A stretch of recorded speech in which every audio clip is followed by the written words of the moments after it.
संसद के बजट सत्र के दूसरे चरण में प्रधानमंत्री नरेंद्र मोदी ने लोकसभा में पश्चिम एशिया में चल रहे युद्ध पर चिंता जताते हुए कहा कि इसका असर दुनिया भर और भारत पर भी पड़ रहा है। उन्होंने जोर दिया कि संकट में भारत की संसद से शांति और समाधान का स्पष्ट संदेश जाना चाहिए और भारत की भूमिका जिम्मेदार और संतुलित होनी चाहिए। पीएम मोदी ने बताया कि भारत हर पक्ष से संवाद कर रहा है, जिसके चलते हॉर्मुज स्ट्रेट में फंसे कई भारतीय जहाज सुरक्षित लौट आए हैं। उन्होंने पिछले 10 से 11 वर्षों में इथेनॉल उत्पादन और ब्लेडिंग पर हुए काम को भी रेखांकित किया। तो आज संसद में पश्चिम एशिया युद्ध पर चर्चा हुई और प्रधानमंत्री नरेंद्र मोदी ने भारत की भूमिका पर बात की और जोर दिया कि हम शांति का संदेश देते हैं और ये पूरी दुनिया में जाना चाहिए। महोदय, भारत के सामने भी इस युद्ध ने अप्रत्याशित चुनौतियां खड़ी कर दी हैं। ये चुनौतियां आर्थिक भी हैं, नेशनल सिक्योरिटी से जुड़ी भी हैं और मानवीय भी हैं। युद्धरत और युद्ध से प्रभावित देशों के साथ भारत के व्यापक व्यापारिक रिश्ते हैं। जिस क्षेत्र में युद्ध हो रहा है वो दुनिया के दूसरे देशों के साथ हमारे व्यापार का भी एक महत्वपूर्ण रास्ता है। विशेष रूप से कच्चे तेल और गैस की हमारी जरूरतों का एक बड़ा हिस्सा यही क्षेत्र पूरा करता है। हमारे लिए ये रीजन एक और कारण से भी अहम है। लगभग 1 करोड़ भारतीय खाड़ी देशों में रहते हैं और वहां काम करते हैं। वहां समंदर में जो कमर्शियल शिप चलते हैं उनमें भारतीय क्रू मेंबर्स की संख्या भी बहुत अधिक है। ऐसे अलग अलग कारणों के चलते भारत की चिंताएं स्वाभाविक रूप से अधिक है। इसलिए ये आवश्यक है कि भारत की संसद से इस संकट को लेकर एक मत और एकजुट आवाज दुनिया में जाए।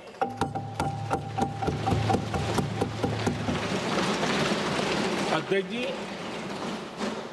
जब से ये युद्ध शुरू हुआ है तब से ही प्रभावित देशों में हर भारतीय को जरूरी मदद दी जा रही है। मैंने खुद पश्चिम एशिया के ज्यादातर देशों के राष्ट्राध्यक्षों के साथ 2 राउंड फोन पर बात की है। सभी ने भारतीयों की सुरक्षा का जयपुर में उप मुख्यमंत्री दिया कुमारी ने विद्याधर नगर क्षेत्र के वार्ड 18 और 15 में विकास कार्यों का शिलान्यास और लोकार्पण किया। कार्यक्रम में जनसंवाद और क्षेत्रीय विकास पर खासा जोर दिया गया। दिया कुमारी ने कहा कि वार्ड लेवल पर आयोजित कार्यशालाओं से जनता से सीधा संवाद मजबूत होगा और समस्याओं का तुरंत समाधान भी संभव होगा। ये तमाम बातें डिप्टी सीएम ने कही। इस मौके पर उन्होंने 8 विकास कार्यों का लोकार्पण किया, जिससे क्षेत्रवासियों को सीधे लाभ मिलेगा। उन्होंने पदाधिकारियों को जिम्मेदारी के प्रति सजग रहने और ईमानदारी से काम करने की नसीहत दी और साथ ही प्रधानमंत्री नरेंद्र मोदी के कार्यों से प्रेरणा लेने की बात भी कही। कार्यक्रम में स्थानीय जनप्रतिनिधि, बीजेपी पदाधिकारी और बड़ी संख्या में क्षेत्रवासी मौजूद रहे। तो ये तस्वीरें आप देख लीजिए, जयपुर की ये तस्वीरें हैं।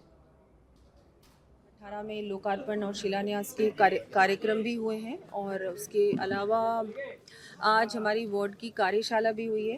हमारी भारतीय जनता पार्टी की कार्यशाला, प्रशिक्षण शिविर पूरे राजस्थान भर में हो रहे हैं, पूरे देश में हो रहे हैं। हमारे यहाँ पर अभी वार्ड में हम लोगों ने इसकी शुरुआत की है और वार्ड में जितनी भी हमारी विकास समितियाँ हैं और भी जितने यहाँ पर नागरिक लोग रहते हैं उन लोगों से भी अभी संवाद भी हुआ, उनकी कोई समस्याएं थी वो भी वो लेकर आए हैं मेरे पास। तो बहुत अच्छा कार्यक्रम रहा और मैं यही कोशिश करूँगी कि सप्ताह में दो तीन वार्ड्स मैं 2-3 वार्ड्स में एटलीस्ट 2-3 वार्ड्स में मैं जाऊं और इस तरह के कार्यक्रम करूं। तो मुझे लगता है ज़रूरी है, हम लोग इलेक्शंस के टाइम पे तो ये सब चीज़ें करते हैं लेकिन बाकी समय नहीं करते। ये तो मुझे लगता है कंटिन्यूस प्रोसेस होना चाहिए और आवश्यक है। जब उन्होंने मुझे वोट दिए हैं, मुझ पे एक ये जिम्मेदारी मुझे दी है, एक तो मेरा भी कर्तव्य है कि मैं उनके हर समय उनके साथ हूँ, उनकी समस्याओं का। और अब जयपुर से खबर, सुप्रीम कोर्ट से बाबूलाल कटारा को झटका लगा है। सुप्रीम कोर्ट ने अंतरिम जमानत याचिका खारिज कर दी है। एसआई भर्ती पेपर लीक केस में कोर्ट का बड़ा फैसला। जस्टिस दीपांकर दत्ता और जस्टिस सतीश चंद्र शर्मा की बेंच ने यह फैसला सुनाया है। ईडी के मनी लॉन्ड्रिंग केस में राहत नहीं और राज्य सरकार ने जमानत का कड़ा विरोध किया था। सरकार ने गवाहों को प्रभावित करने और सबूत मिटाने की भी आशंका जताई है। सबूत मिटाने की दलील कोर्ट में दी गई। सरकारी आवाज से पेपर लीक का आरोप, करोड़ों में पेपर बेचे गए थे। 23 मार्च की सुनवाई में कोर्ट सख्त दिखेगा। तो कटारा को सुप्रीम कोर्ट से बड़ा झटका लगा है।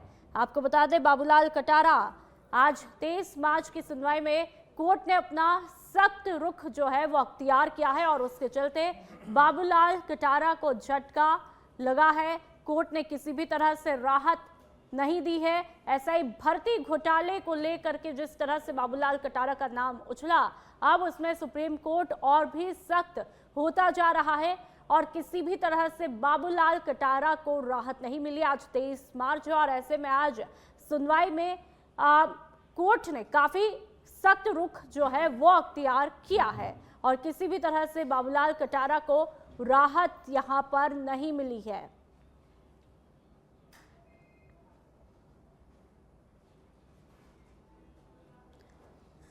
तो लगातार आपको बता रहे हैं कि किस तरह से अब बाबूलाल कटारा को जो राहत की उम्मीद थी वो नहीं मिली और जेल में ही अब रहेंगे।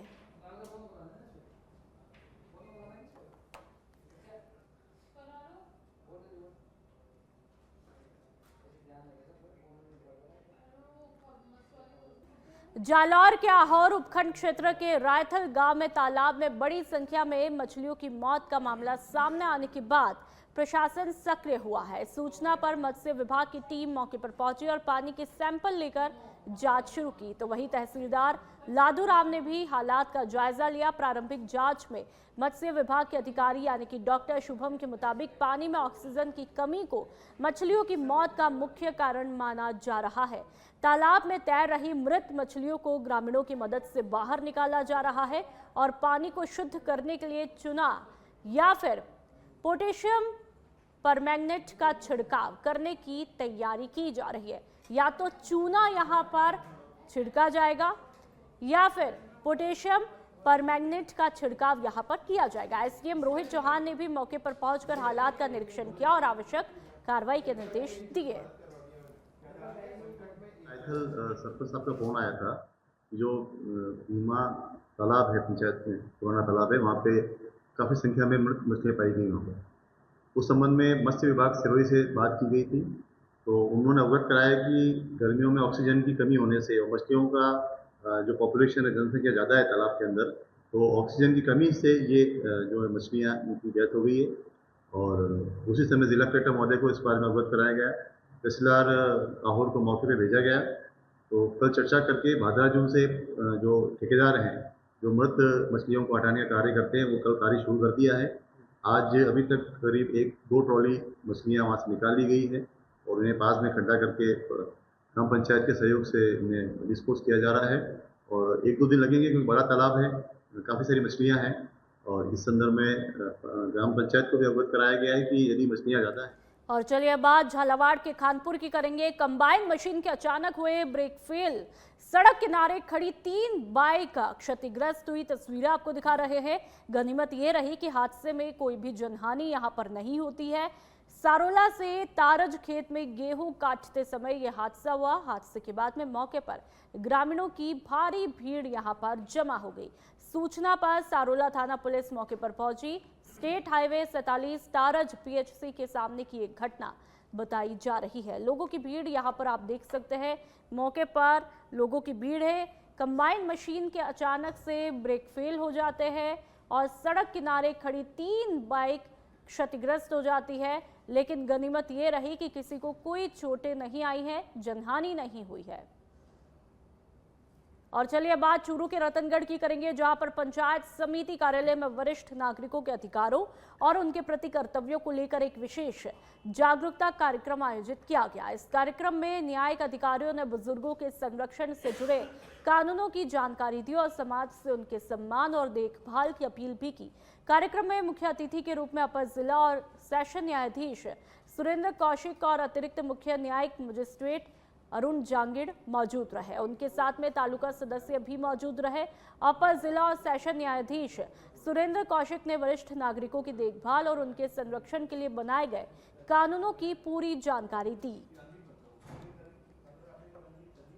बाली में बीकानेर बांद्रा ट्रेन से चलती ट्रेन के दौरान संतुलन बिगड़ने से एक युवक गंभीर रूप से घायल हुआ है।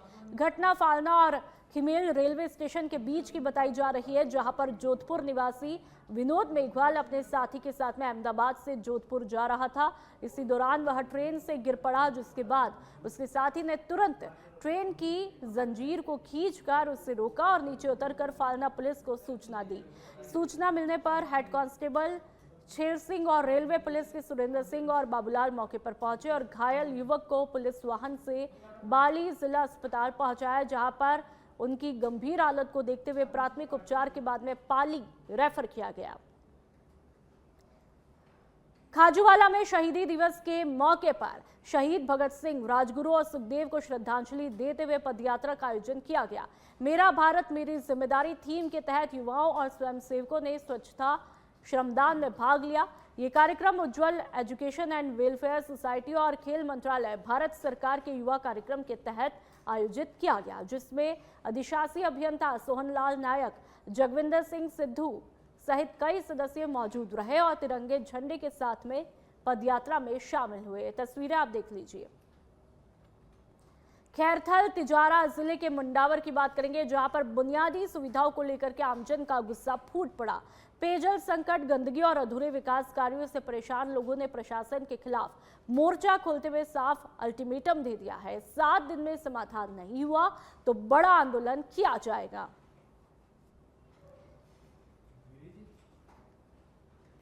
बीकानेर के पूगल थाना क्षेत्र के 380 आठूरी गांव में विधवा महिला इंदिरा देवी से मारपीट का मामला देखने को मिला है, जहां पर पीड़िता न्याय की मांग को लेकर के ग्रामीणों के साथ में थाने के बाहर धरना लगाकर गुहार लगा रही है। तस्वीरें देख लीजिए। पीड़िता का आरोप है कि देर रात करीब 1 दर्जन लोगों ने उसके घर पर हमला करके मारपीट किया और उसे और उसके बच्चों को जान से मारने की धमकी दी जा रही है। आरोप है कि सूचना देने के बावजूद पुलिस समय पर मौके पर नहीं पहुंची, जिसके चलते हमलावर फरार हुए। पीड़िता का यह भी कहना है कि मामला पहले भी एसडीएम लेवल तक पहुंच चुका है, लेकिन अब तक कोई ठोस कार्रवाई नहीं हुई है। जो महिला है, इसका प्लॉट है ग्राम पंचायत आठूरी में, तहसील का 2005 से पट्टा कटा हुआ है और इनका 2000 से कब्जा है। ठीक है, तो उसके बाद में ये आवासीन प्रधानमंत्री का मकान आया, तो उसने पहले नींव लगाई। नींव लगाने के बाद इन्होंने हमला किया। बाद में इन्होंने फोटो खींच के और कोर्ट से स्टे जारी करवा लिया। स्टे जारी करवा के ये विधवा महिला पंचायत समिति गई, पंचायत समिति से लेटर जारी हुआ। लेटर जारी होने के बावजूद में वो पंचायत समिति के लेटर जाने वाले स्टे खारिज हो गया। स्टे खारिज होने के बावजूद इन्होंने मकान चालू किया, तो बार बार धमकियां दी। तो 8 तारीख को अंतर्राष्ट्रीय महिला दिवस था, उस दिन यहाँ पुलिस शराब के नशे में धुत होकर गाड़ी लेके वहां गई। इस महिला के साथ धक्का मुक्की की है, गाली गलौज की है और धक्का मुक्की करने के बाद में वो पुलिस वापस आ गई है। तो उस पर कोई कार्रवाई नहीं हुई है। मीडिया सोशल पे भी चली है, अभी तक कोई पुलिस ने कार्रवाई नहीं की। और एसडीएम साल भर में क्या है, तो ये महिला विधवा है, इनका प्लाट है। प्लाट में आना या अठे बसाना 40 साल हो गया है। 40 साल से इनकी रोका हुआ प्लाट है। ये प्लाट मांगे खान का नहीं था। मांगे खान का प्लाट है बिल्कुल, यानी बसू खान नाई मुंगराल है, उनका प्लाट था, वो सड़क में चला गया। उनके पास एक फर्जी पट्टा था, वो फर्जी पट्टा मांगे खान को दे दिया। इनके पास विधवा गैस प्लाट का पट्टा था। पट्टा दोनों कोर्ट में दिया, कोर्ट में निर्णय कर दी कि भाई प्लाट विधवा महिला का है। एसडीएम साहब ने निर्णय कर दी कि प्लाट इनका है। फिर बीडीए साहब ने इंदिरावास दे दिया कि प्लाट इनका है, इनका मकान बनाया जाए। 20 बारों कार्रवाई, पूरा प्लॉट कट्टा हुआ है।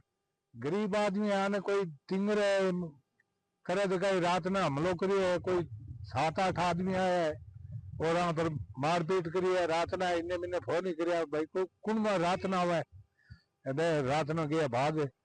पुलिस ने सूचना करी है, पुलिस ही मौके पर गई है। मांगे का संतु का हमें रोज रोज परेशान कर रखा है, बार बार धमकी देता है मारने की। मकान बनाया, कई लड़ाई झगड़ों से बनाया है। पुलिस में चक्कर खा कर थक गई तो भी हमारी कोई सुनाई नहीं हुई है अभी तक। कोई पहला 8 तारीख को रविवार के दिन पुलिस ले आया, हमारे हमला किया था। रात करीब 7-7:30 बजे कहीं बंदूक को मिले थे हमारे पर मारपीट करने की। बच्ची थी, 8 जन थे, बच्ची लाए थे, लाठी लाए थे, हमें मारने आए जान से। हमारे बच्चों को हमें बहुत खतरा है। मकान मेरो है, प्लॉट जबरदस्ती। बीकानेर के श्री डूंगरगढ़ के लिखमेसर गांव में हिस्ट्रीशीटर द्वारा ग्रामीणों को धमकाने का मामला देखने को मिला है, जो कि बाद में उसके लिए भारी पड़ गया। मिली जानकारी के मुताबिक सेरुना थाना क्षेत्र से जुड़े हिस्ट्रीशीटर रामनिवास ने गांव के लोगों को धमकाया, जिसके बाद नाराज ग्रामीणों ने उसका पीछा कर गांव के बाहर उसे पकड़ लिया और उसकी जम करके पिटाई की। वीडियो आपके सामने। मामले की सूचना मिलने पर सेरुना पुलिस मौके पर पहुंची और हालात को कंट्रोल करते हुए हिस्ट्रीशीटर रामनिवास को हंगामा करने के आरोप में गिरफ्तार किया। पुलिस मामले की तहकीकात में जुटी हुई है। ये तस्वीरें आप देख लीजिए। सोशल मीडिया पर यह वीडियो जम करके वायरल है। झुंझुनू में आवारा श्वानों की बढ़ती संख्या को देखते हुए नगर परिषद ने विशेष रेस्क्यू अभियान तेज किया है। अभियान के तहत टीम शहर की गलियों और मुख्य सड़कों से आवारा श्वानों को पकड़कर शेल्टर हाउस पहुंचा रही है। यहां पर पशु चिकित्सकों की देखरेख में श्वानों की नसबंदी और एंटी रेबीज वैक्सीनेशन किया जा रहा है। नगर परिषद आयुक्त देवीलाल बोचलिया ने बताया कि अब तक 1535 श्वानों का नसबंदी और टीकाकरण भी किया जा चुका है, जबकि शहर में करीब 3300 आवारा श्वानों का अनुमान है। उन्होंने कहा कि पिछले 3 महीनों में लगभग 50% लक्ष्य पूरा किया है और बाकी का कार्य भी जल्द पूरा किया जाएगा। अभियान का मुख्य उद्देश्य रेबीज जैसी गंभीर बीमारी पर कंट्रोल और आमजन की सुरक्षा सुनिश्चित करना है। माननीय सर्वोच्च न्यायालय की सो मोटो रिट थी, जिसमें पूरे देश भर में और राजस्थान सहित पूरे प्रदेश में यहाँ भी जो डॉग्स हैं उनकी बर्थ कंट्रोल करने के लिए और जो बीमार हैं इस तरह के रेस्क्यू करके उनका ट्रीटमेंट करने के लिए, और ये बाइट करते हैं उससे रेबीज की समस्या रहती है तो उसका इलाज के लिए सभी स्थानीय निकायों द्वारा अभियान चलाकर और ये कार्रवाइयाँ की जा रही हैं। अपने नगर परिषद झुंझुनू में भी हमने इसकी व्यवस्था की है। जनवरी से हमने टेंडर किया था और उसके तहत स्नेक एनिमल वेलफेयर सोसाइटी को हमने ये काम दिया है। सोसाइटी ने जनवरी में ही इनको कैप्चर करना शुरू किया और शेल्टर हाउस की स्थापना की, जगह हमने दी है। बाकी पूरा मैकेनिज्म उनका है, उनके डॉक्टर्स भी हैं, उनके पास पर्याप्त दवाइयाँ भी हैं और जो अपने पशु क्रूरता एक्ट है उसके और माननीय सर्वोच्च न्यायालय की जो गाइडलाइन है उसकी पालना करते हुए हम यहाँ पर शेल्टर हाउस स्थापित। भरतपुर में आज सैनी समाज के लोग रैली निकालकर जिला कलेक्ट्रेट पहुंचे और सूरजपोल चौराहे स्थित प्राचीन हनुमान मंदिर को हटाए जाने के प्रस्ताव के खिलाफ अपना विरोध जताया। काली बगीची से आरबीएम अस्पताल तक प्रस्तावित फ्लाईओवर निर्माण कार्य के कारण ये मंदिर प्रभावित हो सकता है। सैनी समाज ने जिला कलेक्टर को ज्ञापन सौंपते हुए मंदिर को यथावत रखने की मांग की और सुझाव दिया कि ओवरब्रिज के मार्ग या फिर ऊंचाई में तकनीकी संशोधन करके विकास कार्य के साथ ही मंदिर और जनता की धार्मिक भावनाओं का सम्मान सुनिश्चित किया जा सकता है। ज्ञापन में यह भी बताया कि यह मंदिर लगभग 200 सालों से जन आस्था का केंद्र है और हनुमान जी महाराज, शिव परिवार, राधा कृष्ण, जगदम्बा माता, खाटू श्याम जी, लक्ष्मी नारायण, शनि महाराज और महात्मा ज्योतिबा फूले की प्रतिमाओं का स्थल भी है। इस मौके पर कई जो लोग हैं वो मौजूद रहे। सुजानगढ़ के पास में स्थित मींगना गांव में सोमवार सुबह मनरेगा कार्य के दौरान मधुमक्खियों के हमले से अफरा तफरी मच गई, जिसमें करीब 1 दर्जन से ज्यादा मजदूर घायल हुए। तस्वीरें आप देख लीजिए। मिली जानकारी के मुताबिक तलाई के पास बावड़ी की खुदाई कर रहे मजदूरों पर अचानक पास के पेड़ से मधुमक्खियों ने हमला किया, जिससे करीब 50 मजदूर जान बचा करके भागने लगे। इस दौरान कई बुजुर्ग भाग नहीं पाए और गंभीर रूप से घायल हुए। घायलों को तुरंत बगड़िया उप जिला अस्पताल लाया गया, जहां पर डॉक्टर रघुवीर तुनवाल और उनकी टीम ने उनके शरीर से डंक निकालकर उपचार किया। आज सुबह जल्दी हमारे तो तलाई वगैरह है वहाँ मींगना के, वहाँ पर मनरेगा में जो काम करने जाते हैं बुजुर्ग वगैरह होते हैं, जो गांव के ऐसे लोग होते हैं, वो काम करने के लिए जाते हैं। तो वहाँ पर क्या हुआ कि जो जहरीली मधुमक्खी हैं उन्होंने डंक मार दिया, इस वजह से काफी लोग 100 के समथिंग लोग जाते हैं वहाँ पर। तो और ने तो अपनी जान बचाकर भाग गए और कम से कम 1 दर्जन से ज्यादा लोग वहाँ पर घायल हो चुके हैं। और उनको दिखाने के लिए हमारे गाँव के काफी लोग हमारे आ रखे हैं यहाँ पर, उन्होंने दिखाने के लिए आश्वासन दिया है, जिसमें महावीर सिंह है, उनको बहुत ज्यादा जख्मी हो चुके हैं, उनको आईसीयू वगैरह मिल रहे हैं। झुंझुनू में सोमवार को भगत सिंह, राजगुरु और सुखदेव के 96वें बलिदान दिवस के मौके पर शहीद भगत सिंह विचार मंच के तत्वाधान में भगत सिंह पार्क में कार्यक्रम आयोजित किया गया। इस दौरान उपस्थित लोगों ने शहीदों की प्रतिमाओं पर पुष्पांजलि अर्पित कर उन्हें श्रद्धांजलि दी। मंच के संयोजक एडवोकेट बजरंग लाल ने कहा कि शहीदों का समतामूलक समाज और वास्तविक आजादी का सपना आज भी अधूरा है। कार्यक्रम में वक्ताओं ने शहीदों के विचारों और उनके संघर्षों पर विस्तार से चर्चा करते हुए वर्तमान सामाजिक और आर्थिक व्यवस्था पर चिंता जताई। भगत सिंह, राजगुरु और सुखदेव का आज 96वां बलिदान दिवस है और एक तो संयुक्त किसान मोर्चे ने राष्ट्रीय स्तर के ऊपर इसको साम्राज्यवादी दिवस के रूप में मनाने का ऐलान किया है। तो उसके हिसाब से और जो हमारे जो शहीद हैं, जो आज़ादी के जंग में अपनी शहादत दी है और उन्होंने अंग्रेज़ों को यहाँ से भगाने के लिए अपना सब कुछ कुर्बान कर दिया और एक समतामूलक समाज की स्थापना करने के लिए उन्होंने एक सपना देखा था। तो आज हम यहाँ इकट्ठे होकर के इसके ऊपर विचार कर रहे हैं, क्या जिस तरह की आज़ादी शहीद आजम भगत सिंह, राजगुरु, सुखदेव ने जिस तरह का सपना देखा था, जिस तरह की आज़ादी का सपना देखा था, वो क्या आज पूरा हुआ या नहीं हुआ? अगर नहीं हुआ। और आप छत्तीसगढ़ के बेमेतरा की बात करेंगे, जहां पर शासकीय जमीन पर लगातार हो रहे अतिक्रमण को लेकर ग्रामीणों में भारी गुस्सा देखने को मिल रहा है। ग्राम गंगापुर में गौठान, चारागाह, खेल मैदान और यहां तक कि शमशान भूमि तक पर कब्जे के आरोप लगे। कई बार शिकायत के बावजूद कार्रवाई नहीं होने से अब ग्रामीणों का गुस्सा खुल करके सामने आ चुका है। ग्रामीणों ने कलेक्टर से मांग की है कि गौठान, चारागाह, घास भूमि और खेल मैदान को अतिक्रमण से मुक्त करवाए, ताकि पशुओं के लिए चराई की व्यवस्था और बच्चों के लिए खेल मैदान सुरक्षित रह सके। फिलहाल इस पूरे मामले में प्रशासन की कार्रवाई का इंतजार है। आज पूरा किसान के गाय बंधाए हुए हैं, गौशाला भी मतलब पूरा रुंधाए हुए हैं, गौठान में माटी पटका रहे हैं, पूरा परिया घेरा चुके हैं, बांधा पार भी घेरा चुका है, तालाब भी घेरा चुका है। इसी मामला में हम लोग आया हैं साहब, इसका तत्काल निराकरण। हम लोग 2022 से कलेक्टर, तहसीलदार, एडीएम सर हर चीज के पास आवेदन दे रहे हैं, लेकिन इसमें किसी भी तरह से कोई कार्रवाई नहीं हो रहा है। और आज की डेट में हम इसका फिर से आवेदन बनाकर आए। हमारा मेन मुद्दा है गांव के जो सभी परिया घेरे हैं उन परियाओं को हटाने का। और हमारे गांव में वर्तमान में एक भी ऐसा जगह नहीं है जहां पर गाय जा सके। इसी मुद्दे को लेकर हम यहाँ पर जन दर्शन में आए हैं। गांव में आवारा मवेशियों को चराने के लिए क्या सुविधा है? आवारा कोई सुविधा नहीं है किसी भी पशु को चराने का। यहाँ तक घर गौठान